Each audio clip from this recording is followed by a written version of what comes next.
पैसे रख के दे, बताओ किराया कहाँ से दूंगा? पूरे दिन के पैसे दें। अब पूरे दिन का किराया लेगा वो।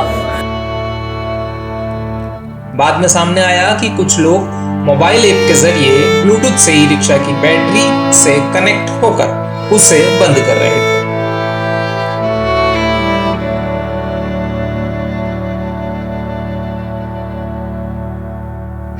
नमस्कार, अगर आप ई रिक्शा चलाते हैं या आपके पास कोई ई रिक्शा चालक है तो ये खबर आपके लिए बहुत महत्वपूर्ण है। जरा सोचिए, आप सड़क पर सवारी लेकर जा रहे हैं, अचानक ई रिक्शा बीच सड़क पर रुक जाए, बैटरी पूरी तरह चार्ज हो, गाड़ी में कोई तकनीकी खराबी ना हो, फिर भी वाहन आगे ना बढ़े। सुनने में ये किसी फिल्म का सीन जैसा लग सकता है, लेकिन पिछले कुछ दिनों से देश के कई शहरों में ई रिक्शा चालकों के साथ ऐसा ही हो रहा है। सोशल मीडिया पर कई वीडियो वायरल हुए जिनमें चलते हुए ई रिक्शा अचानक बंद होते दिखाई दिए। बाद में सामने आया कि कुछ लोग मोबाइल ऐप के जरिए ब्लूटूथ से ई रिक्शा की बैटरी से कनेक्ट होकर उसे बंद कर रहे थे। अब इस पूरे मामले में केंद्र सरकार ने एक बहुत बड़ा कदम उठाया है। हम आपको बता देते हैं वो बड़ी बात क्या है। दरअसल आईटी मंत्रालय ने ऐसे 3 मोबाइल ऐप को ऐप स्टोर से हटाने के निर्देश दिए। इसमें BAT BMS, LOSIGI और एक अन्य ऐप शामिल है। हालांकि खबर लिखे जाने तक इनमें से कुछ ऐप अभी भी प्लेटफॉर्म पर उपलब्ध बताए जा रहे हैं। अब सवाल उठता है कि आखिर ये ऐप है क्या और ये चलते ई रिक्शा को कैसे बंद कर देते हैं। तो मैं आपको बता देता हूं, दरअसल कई आधुनिक ई रिक्शा में लिथियम आयन बैटरी लगी होती है। इन बैटरियों के साथ एक सिस्टम होता है जिसे बैटरी मैनेजमेंट सिस्टम यानी BMS कहा जाता है। इसका काम बैटरी की हेल्थ पर नजर रखना होता है, जैसे बैटरी कितनी चार्ज है, उसका तापमान कितना है, वोल्टेज कितना है और बैटरी सुरक्षित तरीके से काम कर रही है या नहीं। कई कंपनियां इस सिस्टम में ब्लूटूथ की सुविधा भी देती हैं ताकि ड्राइवर या मैकेनिक मोबाइल ऐप के जरिए बैटरी की जानकारी देख सके। यहीं से शुरू हुई पूरी समस्या।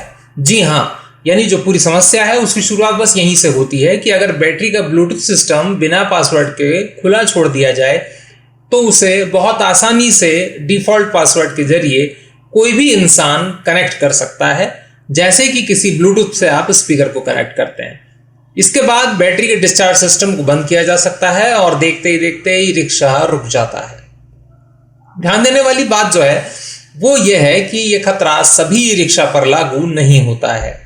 अगर आपके वाहन में पुरानी लेड एसिड बैटरी लगी है तो चिंता की जरूरत नहीं है, क्योंकि उसमें ब्लूटूथ आधारित बैटरी मैनेजमेंट सिस्टम नहीं होता है। इसी तरह जिन लिथियम बैटरियों में मजबूत पासवर्ड लगाया जाता है वो भी सुरक्षित मानी जाती है। सरकार की चिंता केवल तकनीक नहीं है बल्कि सड़क सुरक्षा से जुड़ी भी एक विषय महत्वपूर्ण है। कल्पना कीजिए, अगर व्यस्त ट्रैफिक में या किसी चौराहे के बीच अचानक से ये रिक्शा बंद हो जाए तो इससे दुर्घटना भी हो सकती है, कोई ट्रैफिक जैम भी लग सकता है या कोई घायल तक हो सकता है। अब सवाल ये उठता है कि आखिरकार इस सब चीज के लिए जिम्मेदार कौन है। विशेषज्ञों का मानना है कि कई स्थानीय बैटरियों के निर्माता, असेंबलर और डीलर सुरक्षा मानकों का पूरा पालन नहीं करते। बैटरियों का ब्लूटूथ सिस्टम बिना पासवर्ड के ग्राहकों को दिया जाता है, यानी तकनीक तो आधुनिक है लेकिन सुरक्षा अधूरी है। अगर आप ई रिक्शा चालक हैं तो कुछ सावधानियां आपके लिए बहुत ज्यादा जरूरी हैं।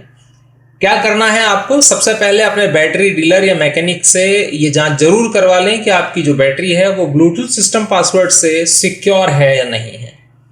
अगर उसमें 1234 या 0000 जैसा कोई आसान डिफॉल्ट पासवर्ड है तो उसको चेंज कर दीजिए। अगर कभी आपका ई रिक्शा अचानक बंद होता है तो घबराइए बिल्कुल नहीं, बल्कि सबसे पहले अपनी गाड़ी को सुरक्षित स्थान पर खड़ा करें।